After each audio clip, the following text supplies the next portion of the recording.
কি যে করি, কোনো কাজকর্ম কিছুই নেই। বসে থাকলে তো আর সংসার চলবে না। কিছু একটা না করতে পারলে তো না খেয়ে থাকা লাগবে। কি ব্যাপার? এখনো সংসেজে বসে আছো কেন?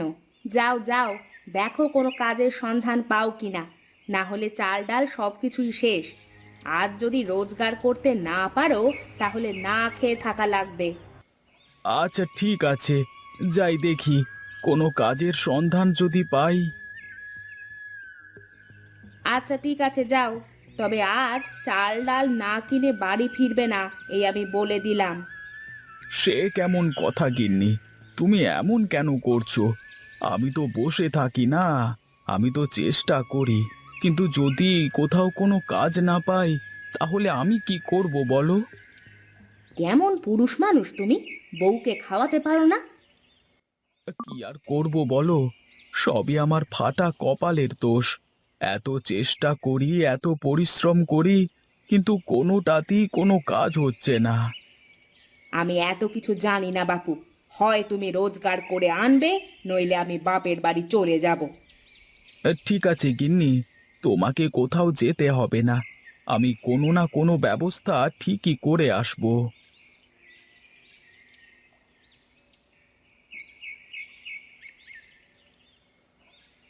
আরে এই গোপাল দাদা, এই চললে কোথায় গো? একটু বাজারের দিকে যাচ্ছি দাদা। আজ অনেক দিন হয়ে গেল, কোনো কাজ নেই। দেখি যদি কোনো কাজের সন্ধান পাই। বাজারে যাচ্ছ কাজের সন্ধানে? তা বাজারে কি কাজের সন্ধান পাওয়া যায় নাকি? আমার সাথে চলো, আমি তোমাকে কাজ দেব।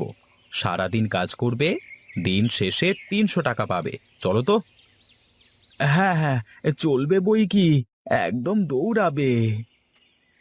আচ্ছা ঠিক আছে, চলো আমার সাথে। আমি তোমাকে কাজে নিয়ে যাচ্ছি। তুমি চাইলে প্রতিদিন আমার সাথে কাজে যেতে পারবে। আমি খুব সমস্যার মধ্যে আছি। আজ কদিন ধরে কোনো কাজ নেই আমার।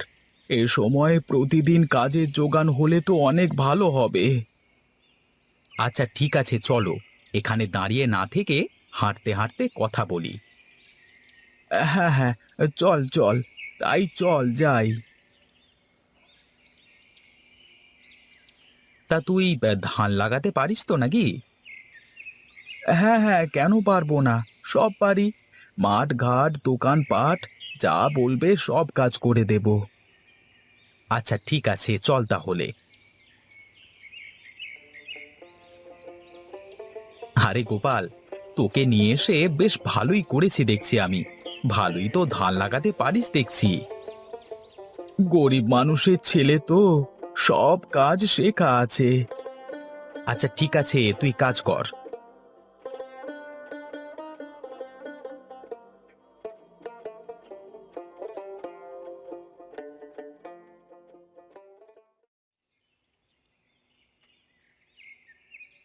কি ব্যাপার নগেন, ধানের জমিতে গিয়েছিলিস নাকি তুই?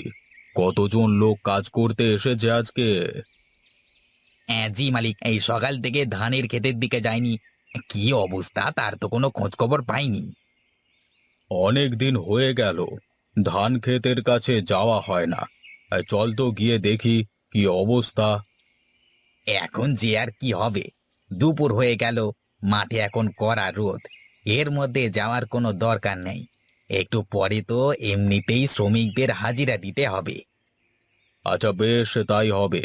তাহলে একটা কাজ কর তুই, বাড়ি যাবার পথে একবার দেখে যাবি যে কতগুলো লোক কাজ করছে, কেমন? আচ্ছা বাবু, ঠিক আছে, আমি দেখে তারপর বাড়িতে যাবক্ষণ। আচ্ছা বেশ, তাহলে আয় এখন।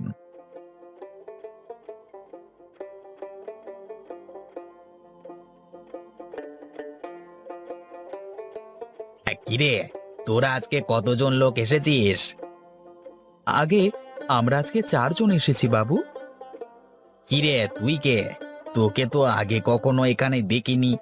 আজকে কি নতুন এইছিস নাকি? আগে জি সাহেব, ওর নাম গোপাল। আমি নিয়ে এসেছি ওকে কাজে। আজকে লোক কম ছিল তো, তাই আর কি ওকে নিয়ে আসলাম। ও অনেক ভালো ধান লাগাতে পারে। আচ্ছা আচ্ছা, ঠিক আছে ঠিক আছে, তা তোরা সকলে মন দিয়ে কাজ কর। আজকে সন্ধ্যায় জমিদার বাবু নিজে এসে তোদের টাকা দিয়ে যাবেন আর জমি পরিদর্শন করবেন, ঠিক আছে? আচ্ছা ঠিক আছে, আমরা সন্ধ্যার আগে সব কাজ শেষ করে ফেলবো। আচ্ছা ঠিক আছে, তা তোরা কাজ কর, আমি এখন চলি, কেমন?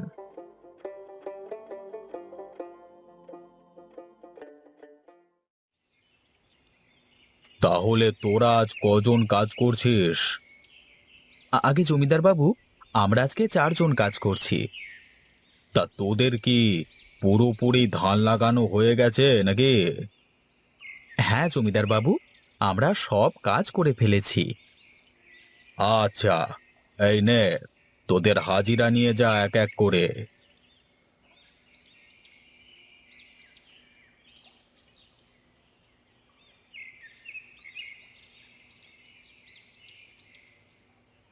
এই গোপাল, চল চল, আমরা বাড়িতে যাই, অনেক কাজ পড়ে আছে। আমাকে একটু বাজারে যেতে হবে, তুমি চলে যাও, আমি আসছি। আচ্ছা ঠিক আছে, আমি গেলাম তাহলে, তুমি এসো কেমন।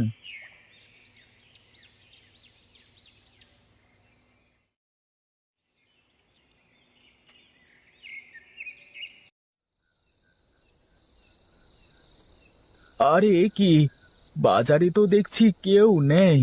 এবার গিন্নিকে গিয়ে কি বলবো আমি? যাই হোক, টাকা আছে তো, গিন্নির হাতে দিলে গিন্নি খুশি হয়ে যাবে। যাই যাই, বাড়িতে যাই।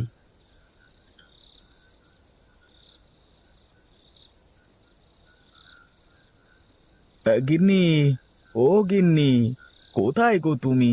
এদিকে এসো তো।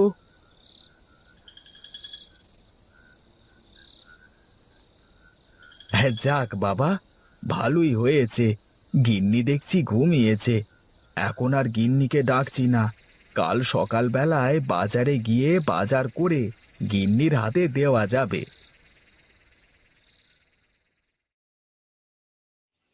এই গোপাল, গোপাল, এদিকে আয়, আয় তাড়াতাড়ি এদিকে আয় বলছি। আরে জমিদার বাবু আপনি? এই গিন্নি দেখো দেখো, হে জমিদার বাবু, তোমার যদি বিশ্বাস না হয় তবে হে জমিদার বাবুর কাছে জিজ্ঞাসা করে দেখো আমি কাজ পেয়েছি কিনা। আচ্ছা হয়েছে হয়েছে, বুঝেছি তুমি কাজ পেয়ে গেছো। এখন জমিদার বাবু কেন এসেছে তাই শোনো আগে। হ্যাঁ, তা জমিদার বাবু আমার কাছে কি দরকারে আসলেন? আমাকে খবর দিলে আমি নিজেই চলে যেতাম। তোর বাবা আমাকে আজ থেকে অনেক বছর আগে তোর এই বাড়িটা আমার কাছে বন্ধক রেখে অনেক টাকা ধার নিয়েছিলেন।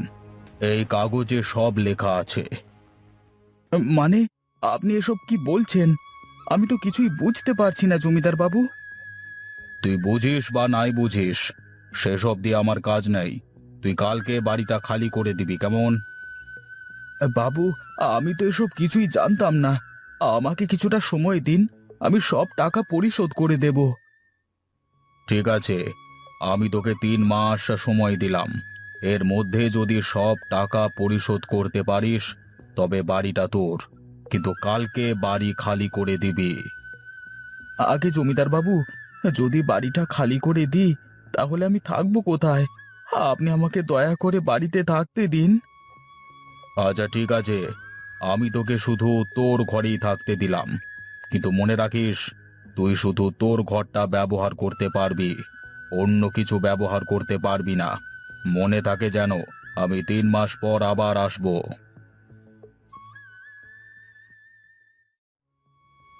তুমি থাকো, আমি চললাম আমার বাপের বাড়ি।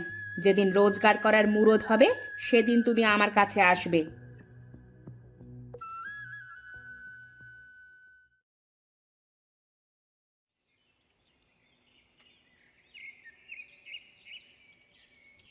বাবা, আমাকে কিছু টাকা দিবে? আমার কিছু টাকার খুব দরকার। টাকা? কিন্তু আমার কাছে তো টাকা বলতে শুধু 300 টাকা আছে। আমার 300 টাকা হলেই হয়ে যাবে বাবা। আচ্ছা ঠিক আছে, আপনি দাঁড়ান, আমি টাকা নিয়ে আসি।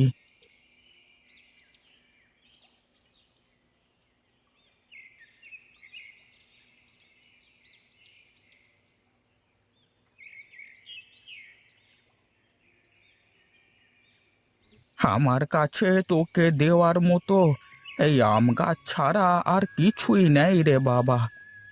এই নে, এই গাছটা তোর ভাগ্য বদল করে দেবে। আরে, আমি এই আম চারা কোথায় লাগাবো? জমিদার বাবু বলেছেন টাকা শোধ না করা অবধি কোনো কিছু ব্যবহার করা যাবে না। হ্যাঁ, এক কাজ করি, চালের উপরের মাটিতে গাছটা লাগিয়ে দিই।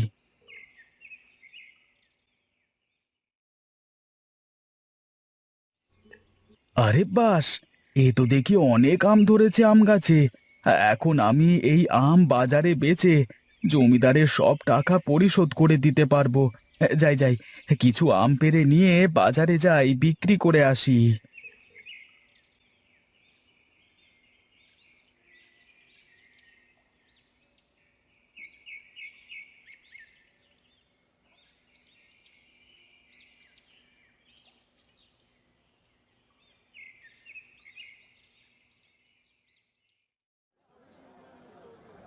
খেয়ে যান, খেয়ে যান, মিষ্টি মিষ্টি আম খেয়ে যান।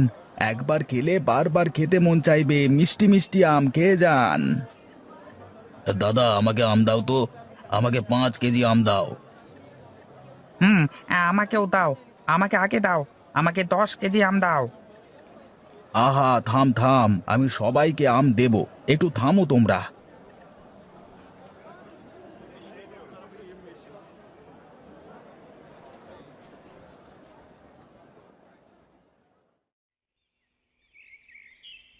জমিদার বাবু, এই নিন আপনার টাকা। এখন আমার বাড়ির কাগজ আমাকে ফিরিয়ে দিন। হ্যাঁ হ্যাঁ, এই নে তোর বাড়ির কাগজ। আর শুনলাম তুই নাকি বাড়ির চালে আম গাছ লাগিয়েছিস, সেই গাছে নাকি অনেক আম ধরেছে। আগে হ্যাঁ জমিদার মশাই। তাহলে তো এখন ভালোই রোজগার করছিস। যা, এখন তোর বউকে ফিরিয়ে এনে ভালোভাবে সংসার কর। না, তার কোনো দরকার নেই জমিদার বাবু। যে আমার খারাপ সময়ে পাশে থাকে না, এমন মানুষ দিয়ে আমি কি করব? আমি চলি এখন।